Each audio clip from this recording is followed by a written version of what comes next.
안녕하세요. 군사돋보기입니다. 드디어 우크라이나와의 전쟁에서 의미 있는 전가를 내지 못하고 있는 러시아군들이 갈 때까지 간 것 같습니다. 지난 영상들에서 말씀드린 것처럼 이 전쟁에서 러시아 측은 다양한 군대를 동원해 싸우고 있습니다.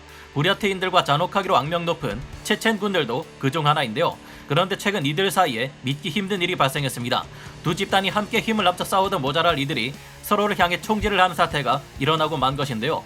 현지 시각 4월 29일 우크라이나 현지 오신트 보고들에 의하면 헤르손의 초르노 바이오카 비행장 근처에서 친러 세력인 부랴트인 병사들과 체첸군 병사들 사이에 총격전이 발생했다고 합니다. 양측 모두에서 약 50여 명이 이 팀킬전에 참여한 것으로 알려졌고, 이로 인해 목숨을 잃은 병사가 몇 명인지, 다친 병사들의 수는 어느 정도인지 등의 자세한 소식은 알려지지 않았는데요. 이런 일이 발생한 이유는 몇 가지가 있는데, 우선 첫 번째, 부랴트인들이 우크라이나군과 전투를 수행하며 최전선에서 다치고 죽어나가는 동안 체첸 병사들은 안전한 후방에서 독전대 역할만 하는 것에 대해 부랴트인들이 큰 불만을 가졌기 때문이라고 합니다. 부랴트인들은 몽골 계열의 민족으로 바이칼호와 인접한 러시아 영토 내 부라티아 공화국에 주로 살고 있는 이들입니다. 이외에도 이들은 몽골과 중국에도 상당수 거주하고 있는 민족인데요. 우크라이나를 침공하는 데 있어 악명 높은 체첸군과 함께 참전한 이들은 앞서 말씀드린 것과 같은 이유로 참전을 꺼리는 모습을 보였습니다. 그러자 체첸군 병사들도 이에 대해 못마땅하게 여길 수밖에 없었을 텐데요. 초르노 바이오카 비행장 근처의 키셀리브카 지역에서 체첸군 병사들의 임무는 러시아 점령군의 부대가 적극적인 군사행동을 유지하도록 하는 것으로 알려져 있습니다. 좋은 말로 하면 이렇지만 사실 쉽게 말하면 이는 전장에서 후퇴하려는 러시아군에게 총격을 가해 명령에 불복종하는 아군 병사들을 그 자리에서 즉결 처형하는 임무를 맡고 있다는 것입니다.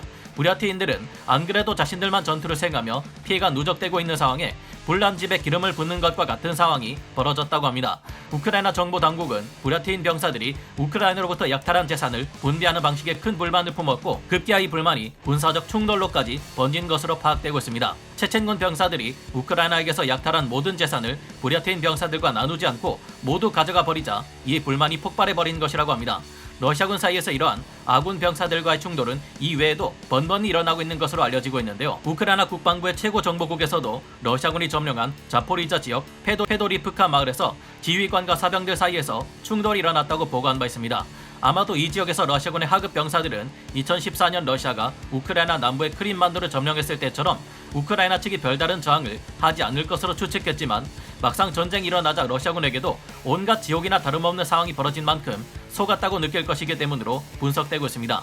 이때 전해진 바에 의하면 러시아군 하급 병사들은 군사 계약을 체결하고 전투에 참여하는 데 있어서 속았다고 우크라이나 지역 주민들에게 불평을 하기도 했다고 하는데요. 당시 이처럼 불만을 품은 러시아군 병사들은 페도리프카 마을에 도착한 러시아 연방보안국 장교들에 의해 알려지지 않은 어딘가로 끌려갔다고 합니다. 이들이 어떻게 되었을지는 정확히 알 수 없지만 아마도 무사히 돌아오지는 못했을 것을 짐작할 수 있는데요. 우크라이나의 프라우다에서도 다음날 이에 대해 보도했습니다. 정말이지 러시아군의 상황은 엉망진창이었던 적이 하루 이틀이 아니지만 같은 아군끼리 총을 겨누다니 어떻게 전시에 이런 일이 발생할 수 있는지 기가 막힙니다. 우리가 게임을 할 때도 잘 못하는 사람들이 함께 동맹을 맺고 2대2로 게임을 하다가 지고 나면 서로 너 때문에 졌다면서 비난하는 추한 행동을 보이는 사람들을 볼 수 있는데, 여러모로 현재 우크라이나를 침공한 러시아군의 상황이 딱 그런 듯합니다. 남부전선의 마리우폴에서도 친러 세력들인 체첸군과 돈바스 반군, 푸틴의 직속 영병이라 할 수 있는 바그너 그룹과 최강의 특수부대라 불리는 스페츠나츠까지 주둔했지만 이들이 서로 함께 싸우며 전혀 시너지 효과를 내지 못하고 있습니다. 이들은 이름만 거창하지 사실 지휘 체계가 서로 다르고 자신들의 임무가 아닌 이상 임무를 수행하지 않으려는 모습을 보인 바 있습니다. 그 결과 갑자기 장갑차와 전차를 내세워 나타난 우크라이나군 병사들이 러시아 측의 포위망을 뚫고 아조프스탈 제철소로 이동하는 것을 전혀 막지 못했는데요. 체첸군 병사들은 전투보다는 하도 휴대폰을 꺼내 틱톡 셀카와 영상을 찍어대는 탓에 많은 비판을 받고 있기도 합니다. 이 같은 상황을 보면 부대 지휘 체계 통합이 얼마나 중요한 일이며 함께 싸우는 전우들 간의 우정, 협력이 얼마나 중요한지도 새삼 깨닫게 되는데요.